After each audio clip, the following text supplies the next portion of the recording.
আসসালামু আলাইকুম রহমতুল্লাহ বারকাতু। আমার সকল সৈয়দপুরবাসীকে এবং জাতীয়তাবাদী বিএনপি দল, তো সকল বিএনপির উদ্দেশ্যে বলতে চাই যে আজকে যে বিচার বিভাগ যেভাবে চলতেছে, তো তদ্রূপ আপনার বিচার বিভাগ যদি এইভাবে যদি স্বাধীনভাবে যদি চলতে পারে, তবে আমি আশাবাদী যে আমাদের জনগণ ন্যায্য বিচারটা পাবে।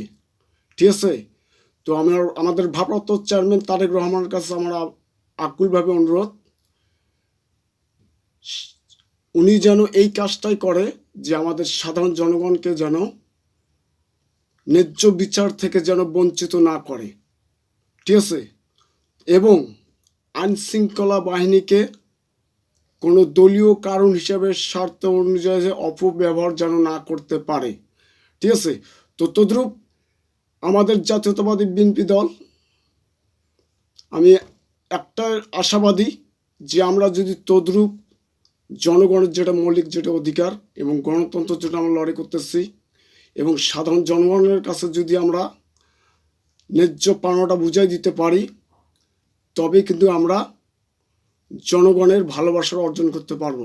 নইলে আমরা যে আশা করে এবং যেটা নিয়ে আমরা গণতন্ত্র যে লড়াই করতেছি, তো আমরা যদি সাধারণ জনগণ হয়রানিটা এবং মৌলিক যে অধিকারটা যদি ফিরিয়ে দিতে না পারি, তবে কিন্তু আমরা জনগণের কাছে দায়বদ্ধ হয়ে থাকবো।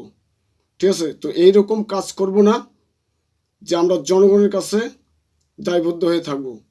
তো আমি আকুলভাবে আশাবাদী এবং আমাদের জনগণের মৌলিক যেটা অধিকার সেটা আমাদের ভারপ্রাপ্ত চেয়ারম্যান তারেক রহমান যেটা আশা করছে, আমি আশাবাদী যে উনি পূরণ করবে। এবং আর একটা জিনিস মনে রাখবেন যে আপনার স্বাস্থ্য খাত এবং আপনার শিক্ষা প্রতিষ্ঠানে প্রতি মাসে একবার হলো আপনার অভিযান চালাবেন। এগুলো থেকে সাধারণ জনগণের থেকে সেবা থেকে আপনারা কখনো বঞ্চিত করবেন না। এবং সকল বিএনপিদেরকে উদ্দেশ্যে বলতে চাই যে আমি মোহাম্মদ শহীদুল ইসলাম এবং 10 নম্বর ওয়ার্ড থেকে থাকি কাজীপাড়ায়, এবং আমি এর আগেও কিন্তু আপনাদের মাঝে কতগুলো লাইভ করছি এবং আমি বলছি যে সকল বিএনপিকে উদ্দেশ্যে বলতে চাই আমাদের মধ্যে নিজেদের মধ্যে কোনো ভুল ভ্রান্তি হয়ে থাকলে আমরা নিজেরাই বসে এটাকে সমাধান করব। ঠিক আছে? যে ব্যক্তি নিজের ভুলটা স্বীকার করে সেই কিন্তু একজন ব্যক্তি। ঠিক আছে?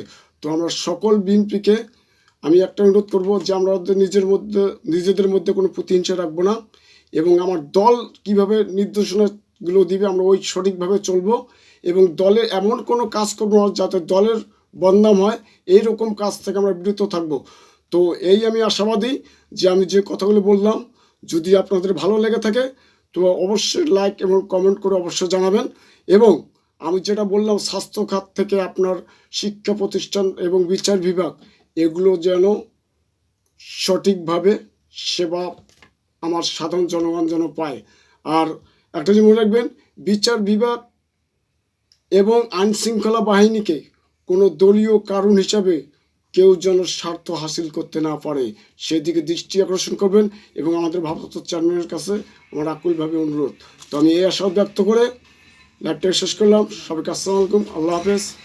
আমি মোহাম্মদ শহীদুল ইসলাম, সৈয়দপুর 10 নম্বর ওয়ার্ড কাজীপাড়া। সবাইকে আসসালামু আলাইকুম, আল্লাহ হাফেজ।